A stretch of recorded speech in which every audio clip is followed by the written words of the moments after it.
What is going on, everyone? We are back with another video. The Blue Stable is here. I am Culture Shock, and I couldn't be here alone. I got my guy with me for another show. Landon, how are we doing?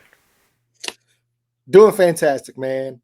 It is the end of the week, the start of another glorious weekend of football. Well, I guess depending on who you ask, if it's glorious or not. Most Colts fans probably aren't feeling like that, but we're here to hopefully quell some, some concerns and maybe pick and see how this week's going to go. It's gonna be interesting, man. We got some familiar faces returning into town. A lot of Colts fans. They are split when it comes to this coach. Coach Frank Reich, head coach of the Carolina Panthers, is coming into town with his new team, man, and he has his quarterback for the future with him, Bryce. Man. Bryce is a dog. They are currently on a one-game win streak. As on the opposite side, the Indianapolis Colts with their new head coach, with Shane Steichen, they are on a three-game losing streak. So it's streak versus streak. Can the streak be snapped on either side? It's going to be interesting to see.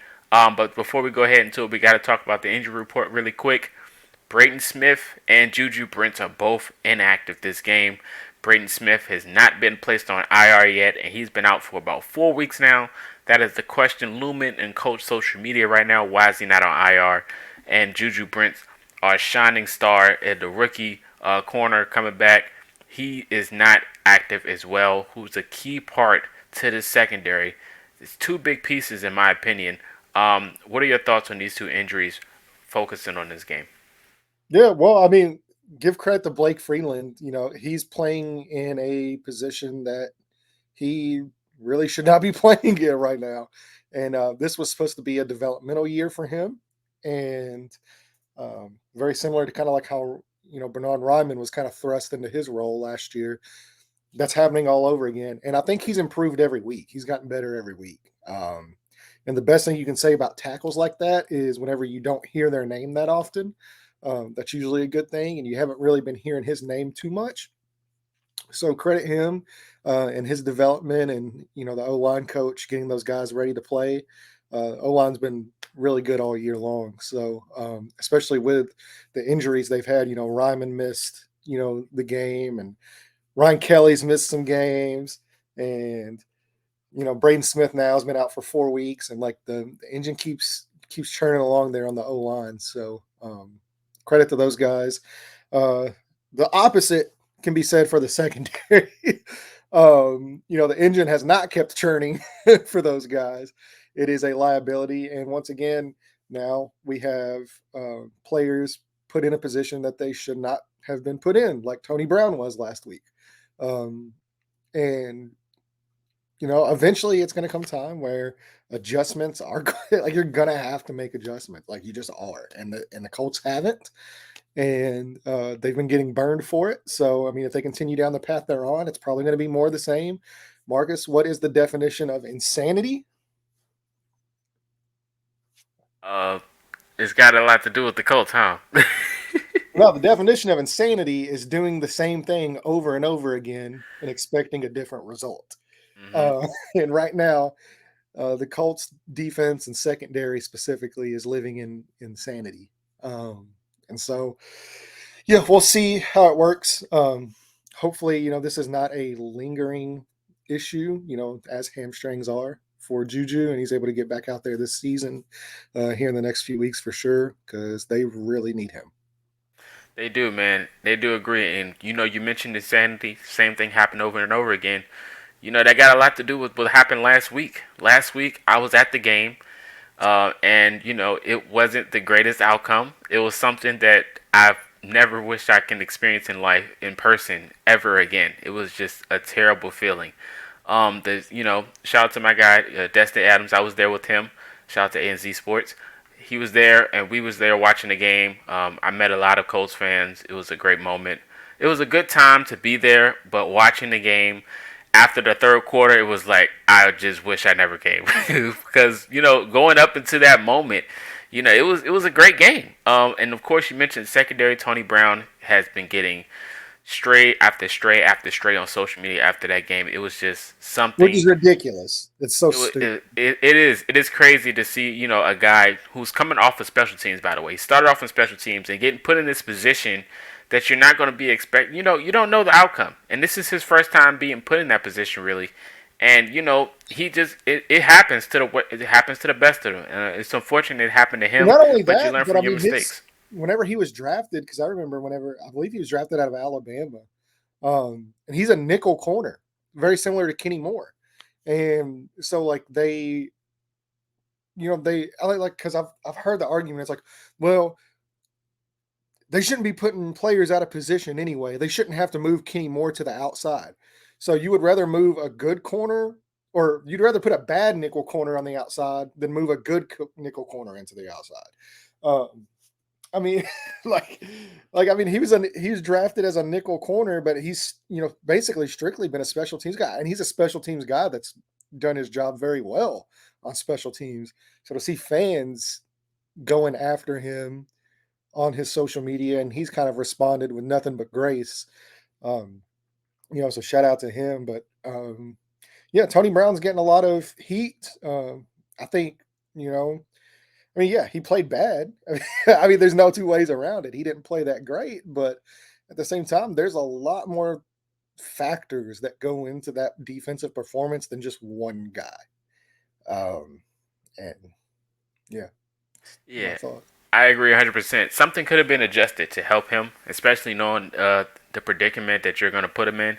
But like I said, Colts fans forget that he was a special team standout, and that's why we loved him. And then it was just unfortunate timing that we had to play the Saints with these speedsters, and they put him on that island in which they were Not only supposed to speeds, do. yeah, not only speedsters, but like, I mean, where's the defensive line? Right, Where's the D line? Where's the pass rush? Where's all these first round, second round picks, that have been invested in this pass rush. And this isn't just like I said, this, I mean, I've been preaching it for weeks, man. This isn't a one game sample size. This is been going on now. Like the inconsistencies of the pass rush. DeForest Buckner is basically just trying to do it all himself, and he can't. And I mean, as great as Grover Stewart is at stopping the run, I mean, with Buckner eating up those double teams, I mean, this should be easy pickings for a first round pick like Quiddy Pay. I mean, and it's just really been unfortunate that it seems to be one guy that's catching the ire of everything whenever he was thrust in a position that he shouldn't have been thrust into. right. And yeah, adjustments should have been made. They weren't. Um, it's 3rd and 3, and they're playing 10 yards off zone coverage. And it's 3rd and 13, and they're playing one-on-one man coverage. Um, after you're lining him up one-on-one with a guy that's been killing him all day on 3rd and 13 in press man, It was a but yet it's disaster. 3rd and 3, and you're moving the guy 7-8 yards off of guys and giving them the easy pickup. So I mean, I don't like, what are we doing? What are we Yeah. doing?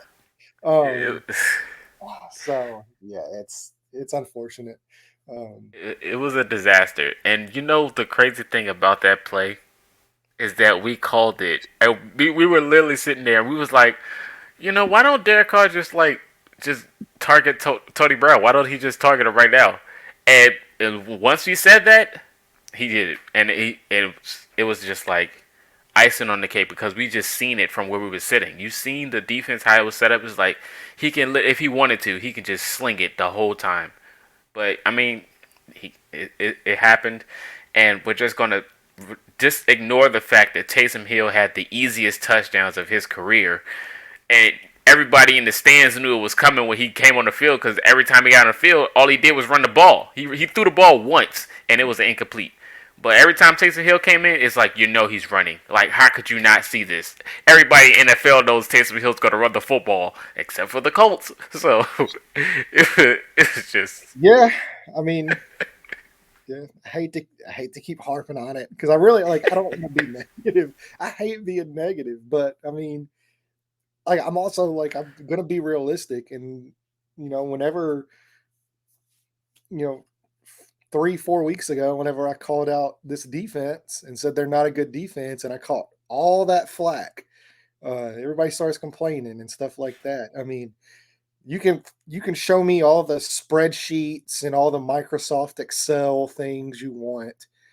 Like it doesn't matter. Like what matters is what they put out on the field, and what matters is the end result. And unfortunately, that's just not good enough right now. So we'll see if going into this game, this should be a recipe for success. This is a like same thing that we talked about with Derek Carr in that offense last week. That's a struggling offense Yeah. that came in there to Lucas Oil at home and did that to them. So Carolina's really, they're very middle of the road right now, if not a slightly below average.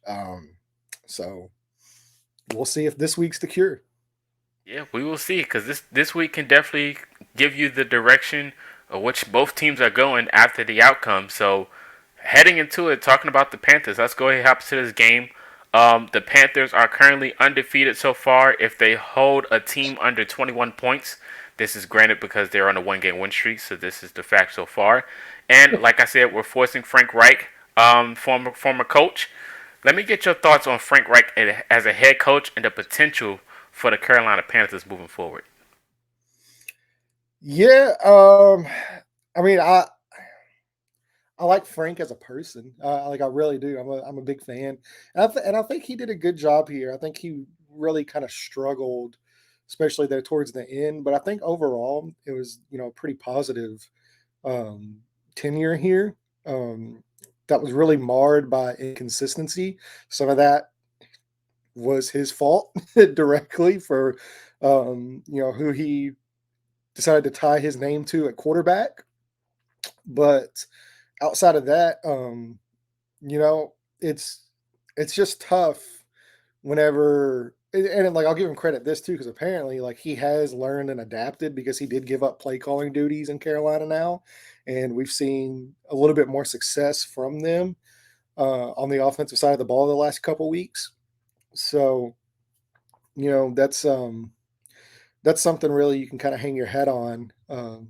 But I think overall, like I did kind of struggle sometimes with his approach to things, like this very um like it works whenever you have an elite team. Like he very much got like a Tony Dungy type of presence where it's really like he's not gonna like get in your face and scream, and he's not a very intense person, but it's almost kind of like a dad that like you don't want to let down. Like you don't want to let Frank down because he does believe in you, but because he does believe in you, he gives guys a little bit too long of a leash, whenever they're struggling. And that can kind of compound things as far as accountability goes within the locker room. And, guys are struggling. I mean, trust me, it's great to believe in your guys, but you also have to, there's a balance there. So, hopefully that's something that he learns going forward. It seems like he has kind of learned a little bit as far as, you know, self self scouting and being like, hey, maybe somebody is better, at this than I am, right now, because it's hard, as a head coach to call the plays as well. I mean, it's a big duty, and yeah, I mean, I like Frank, but yeah, don't necessarily agree with his approach a lot. But like I said, guys like Tony Dungy and that, like, yeah, you can get away with that kind of stuff when you have Peyton Manning and Marvin Harrison, and Reggie Wayne and Dwight Freeney and Robert Mathis and Bob Sanders and all those great players like that. Yeah, I mean, like that approach works, but um, sometimes whenever you're not dealing with that kind of talent level as a team, you do kind of have to be more demanding of your players and try to, I guess, elevate their play. And that was something that um, really, I think, overall roster wise, I do think he did elevate the play of the quarterbacks he had, outside of Matt Ryan, of course. Um, but roster wise, I don't think he's really a guy that can like take a young and experienced non-talented team and really kind of bring them to the next level. Um, Whereas I think if he has a really talented team around him, then I think, yeah, he could absolutely get the job done for sure. So, um, that's just kind of my thoughts on Frank. But Yeah, yeah. I think he was a good coach as well. He's a good players coach. So I think with the system that they have with Carolina, the team that they got, he got some talent. He got a number one wide receiver in Thielen. He got a number one quarterback, and he well, has what? I don't know if I don't know if Thielen's a wide receiver. Well, I think like by default because of the lack of talent at that Right. Yeah, position. that's what I was Like, mentioning yeah, like I guess like he is a number one, but I think on that team. Yeah. yeah, like on the in the pecking order of wide receivers. Yeah, they got him, Um, Mingo, and all that other. Like roster wise on his team, yes. So I mean, back in prime Thielen, like back in the prime of Minnesota, ooh, like just a few years late, but I mean, he showed up he's last week, which was a good sign. So he's shown like, up but all year, man. yeah, it's a good thing for him, moving forward for Frank, especially giving away the offensive coordinator duties, the play calling, because it takes a little bit of pressure off you. You don't have to do too many, you don't have to put too many hats on, and you can just stick to one thing. So that moving forward, we got to talk about this Colts defense because we mentioned how bad the offense is for Carolina, but again, this Colts defense can make anyone look elite, and Bryce happens to be hitting everything last week. And if he goes up against this defense, who's been giving up 300 yards, 300 yards, per game so far, which is one of the worst defenses in the NFL, I have to ask this question: will that happen again this week against Carolina? I mean, yeah, honestly, yeah. I mean, I don't know, if it's going to be quite as bad as it was necessarily in, with New Orleans and stuff, but yeah, like Carolina's offense is going to like they're going to have success in this game. And that's partly due to um everything we talked about earlier, the inconsistent pass rush, the linebackers struggle in coverage. Um they're really good at stopping the run, the linebackers are. But then obviously, the defensive line, with the inconsistencies there. Now that Grover's gone, they've started giving up more on the ground as well. And then, without even talking about the secondary, just because we already know kind of where that's headed right now. And, um, the scheme as well. Like I mean, they're very predictable. They don't, you know, they do not change. They do not mix things up. Bryce Young, even for as young as he is, like he is very good at kind of processing what he sees, post snap and really kind of getting the ball out quickly. That's something he's excelled at in college. And when things are working well, whenever his offensive line has given him time to go to work, I think he mostly has been really pretty good at that so far his rookie year. So, um, yeah, I mean, I expect another. This is going to be another offensive game. The Colts probably going to be scoring 20, 30 something points, and I expect Carolina to score above 20 points in this game. I do too, especially with Zaire, battling with that injury. It's going to be interesting to see, because that brings up to the next point. With Zaire being banged up, we need to see a maniac show this week. Of course, EJ Speed is going to be out there. Zaire may be limited, but the maniac, of course, we've seen from the interview, you know, is kind of in his head. It's been barely being used, so he feel like he can't go back to his natural self. Can we expect the maniac to be unleashed this game, especially with all the circumstances the defense is in? Uh, I mean, it's tough because I mean he still is working his way back. I know earlier on in the season, they said kind of like the target date for him would be right around November as far as getting him up to speed like 100%. And technically we have hit November. It's very early in November, but I mean we'll see. I mean, it might just be expedited, like you said, just because of the Zaire thing. But yeah, they definitely should. And you know, we heard a couple weeks ago, Michael Pittman kind of voice his frustration, and then right out of the gate, last week we saw the targets come and the usage come and stuff like that. So we'll see. Now that Shaq has kind of voiced his frustrations, if sorry, that was my dog. Um, we'll see if it kind of follows a similar path as far as his usage and stuff like that. But um, yeah, I think he's steadily improved every week. Every time I watch him, he's looking a little bit better than he was the week before. He still hasn't hit that level though, and we don't know if he will. But I've always kind of been one to, as like I never really go against Shaquille Leonard just because the fire and intensity and the work ethic that guy has. So if anybody can do it, he can. I've said it a million times, and it wouldn't surprise me at all to see, him go out there and have a really good game. As far as tackling and maybe cause a turnover. Yeah, I agree, man. He's still a playmaker in my eyes. I think he just has to be on the field to make that happen. Of course, what he said in the interview, they said they think that he's not making enough plays, but he got to be on the field to do that. So, but I mean, in his defense, we do got a good linebacker group. So sometimes we just don't need him out there. It's unfortunate, but it is what it is. But I still think the former All-Pro can still go out there and make plays if you give him the opportunity to do so. And I think this week is a good week for him and have that chance to go out there and do it. Go out there and prove them wrong. Of course, it's unfortunate that these players got to come out here in these interviews and voice their frustrations about playing times or reps. But hey, you got to do what you got to do instead of just being quiet. You got to make that self known that, hey, I want to be on the field for this team to go out there and make an impact. So hopefully he get his chance this week, especially with Zaire battling an injury. And according to the Trenches podcast, he was a little sick, so who knows what might happen in this game. So this is his chance to do it and to go out there and prove it. Now, speaking of prove it, we got to talk about this Colts offense. The Colts offense, granted last week, barely used Jonathan Taylor in the second half.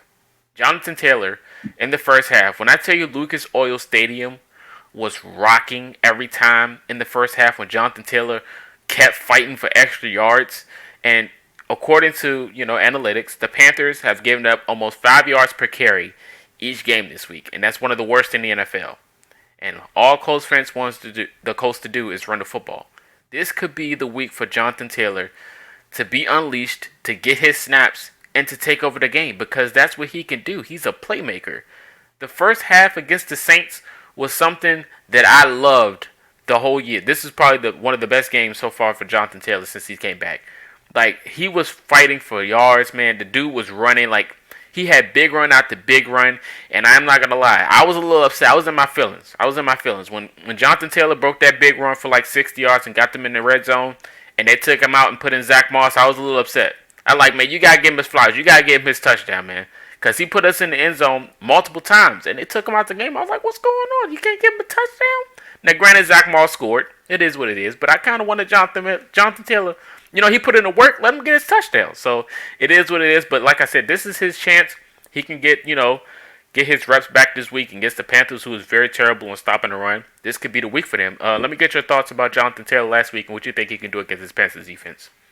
Yeah, well, I mean, it's not even just this Panthers defense. I think it's any defense. I mean, he's looking like the old JT now. Like, he looks like Jonathan Taylor. And I know this argument about riding, the hot hand, and you want to go what's the high? What's 12 for like 100 yards? Like that's a pretty hot hand. I know Zach Moss had that big run there, and like I get that, but Jonathan Taylor to me, and I said it in our group chat. He's a guy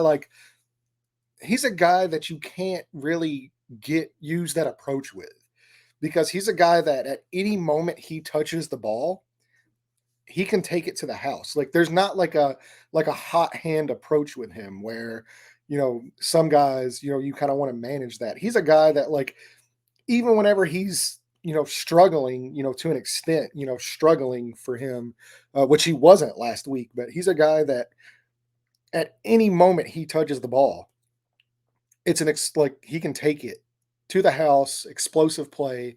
So to me, like, with guys like that, I mean, it's very similar to like how I would approach like McCaffrey and Kamara, how Tennessee has approached Derrick Henry over the years. Like, even whenever they're, 3 yards a carry here, 2 yards carry, 5 yards a carry here, you have to keep feeding those guys. And, they're so good and they're so dynamic.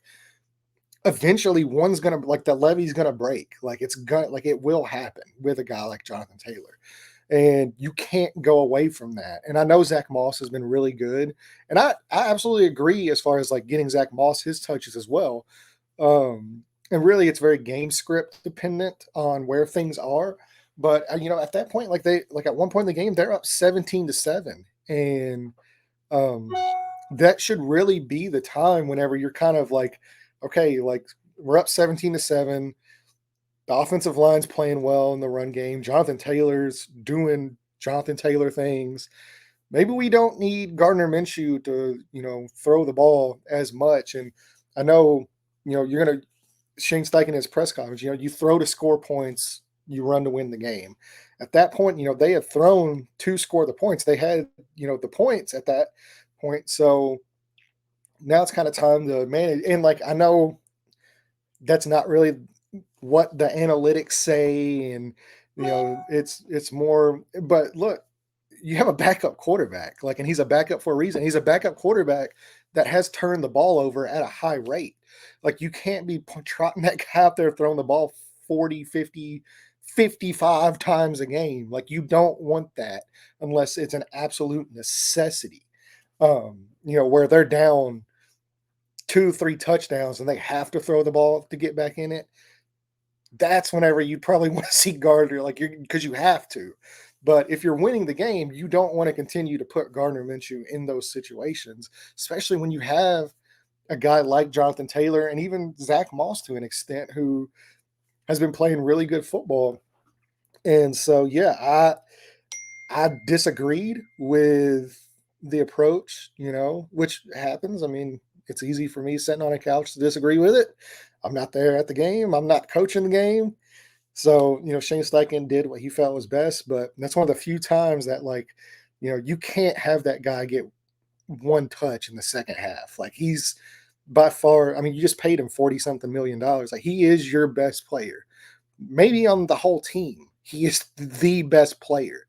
And so, as good as Zach Moss has been, like, you don't do the hot hand approach with Jonathan Taylor. Like, you got to keep feeding that guy. I think it's like a very minimum for me was like, I would want to get him at least 20 touches per game, depending on the game script. As far as like, if we're not down by like 3 touchdowns, then yeah, it would probably change. But I at least want to get the ball in Jonathan Taylor's hands, whether through the air, because he's actually been productive catching the ball as well this year. So you can still throw the ball and get JT involved.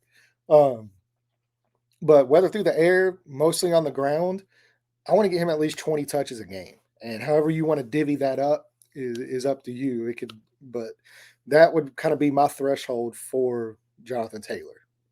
Yeah, I agree, man. Because Jonathan Taylor can make that impact. Like I said last week, those runs, man, those big runs after big runs, he was just dominating that Saints defense. And once he got taken out, like the momentum was gone, and it just forced Mitchell to go out there to try to make a play that wasn't there. And then the Saints comeback happened. So now we're gonna get, before we get to the score prediction, we got to get the 2 points of emphasis for the Colts to win this game. Um, for the Colts basically. So mines will basically be, feed Taylor. Like I said, this is one of the worst rush defenses in the NFL. So this could be good for the Colts to change the direction of the team going into the next week. So feed Jonathan Taylor for once, and then my second one is pretty much the defensive line got to wake up. They got to go out and feast on this rookie. He's a good quarterback. He's talented. Don't sleep on him. He could scramble out the pocket on you. So you can't have a big week from Bryce. So we got to get that pressure put on him, and that'll make the Tony incident not happen again. So we got to get some pressure on the D line, and Jonathan Taylor got to get fed. That's my 2 points. Let me get your points before we get to the predictions. Yeah, that's very. I mean, that would definitely be one of my points as well. Is this defensive line has got to show up this week, and because the secondary, like, they're gonna struggle, and like it just is what it is with the talent level right now. We don't know, we don't even know who's starting at cornerback this week. But whoever it is, it's either going to be a guy that's a practice squad guy that was just brought up, or a special teams guy, or even Darrell Baker, who is kind of like, struggled, but he might be your best option right now. So the secondary is going to struggle. You know, it's just the unfortunate reality of it. So at that point, yeah, the defensive line is. I mean, you can't have two quarterback hits on the week in the whole game. That was it. And I know Derek Carr was getting the ball out quickly, and I imagine Bryce Young, it's going to be like a similar type of thing. Like they're going to try to get the ball out quick. Um, but even guys, because I was looking, there was like 5 or 6 guys that got the ball out quicker last week than Derek Carr, and all of those guys were sacked at least 2 times in the game. So even with Derek Carr getting the ball out quickly, you still have to create pressure. And that's absolutely going to be a key game. And then on the other side, it's going to be the exact opposite, where Carolina does have a pretty formidable defensive line. Derek Brown's played really well. Brian Burns is a phenomenal football player. He's a guy, that can wreck a game. I will And take him in free agency.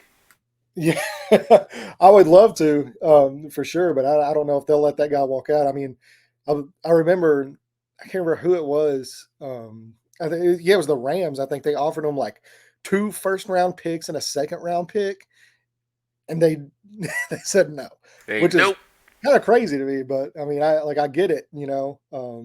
He's a fantastic player, so they're going to have to protect Gardner Minshew. Obviously, we've talked a million times about his struggles as far as getting sacked, fumbling, holding on to the football, making decisions, bad decisions generally under pressure. Whenever he is pressured, it's like his mind just like he just freaks out. So you have to keep that guy at bay and not allow him to wreck the offense and the quarterback.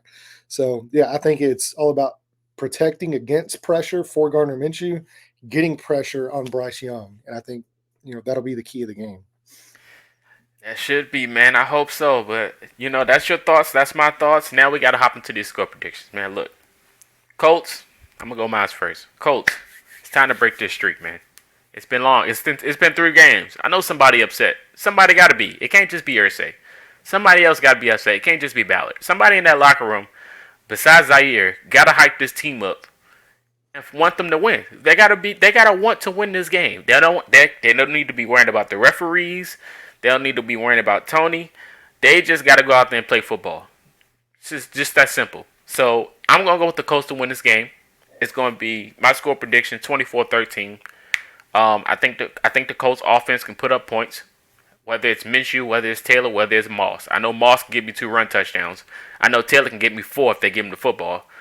And Minshew can give me a touchdown. So I'm going to go 24-13, Colts victory on the road, losing streak snapped. What's yours? Well, I'll say this: like ever since Frank Reich has kind of given up play calling duties, that offense has looked a little bit better. Like the production, as far as scoring a ton of points, hasn't been there, but they've also faced some tougher defenses. Well, I know last week they faced Houston, but um, Houston's got some talent there along that defensive line. So uh, right now, man, I'm just so concerned about this Colts defense. I think it's going to be a shootout in this game. If the Colts let Frank Reich beat them, man, like as bad as what we saw on the internet and Twitter, like last week, like it's going to be a million times worse if Frank Reich beats this Colts team. Um, so with that being said, I do think the Colts will win this game. Um, but I've got it, Colts 28, Panthers 24. And That sounds like a game I like to watch. I like that. yeah, I think it'll be a fun game as far as offense goes because we know Shane. I mean, like this Colts team, like they're going to score over 20. Hmm. Absolutely. Despite themselves, they'll score up 20. It's really about how many points they'll give up. And the last few weeks, I mean, they've given up like almost 90 points in the last few weeks, um, which is not good. So, if they can hold Carolina under 28, I think they can win this game. I agree. I agree 100%. Hey, man, that's positive vibes coming from Landon and Culture Shock. So you guys let us know your thoughts in the comment sections. Let us know your score predictions, all these things, and we will be back with you guys to recap the game after it's over, whether it's Sunday or Monday. But you guys got to stay tuned. That means you got to turn your notifications on so you know when we drop some content. So turn on your notice to know when we update you guys. You guys stay tuned. We appreciate all your support on the articles, on the podcast. We appreciate you guys. But that is Landon. This is Culture Shock. We'll see you after the game, and we are out.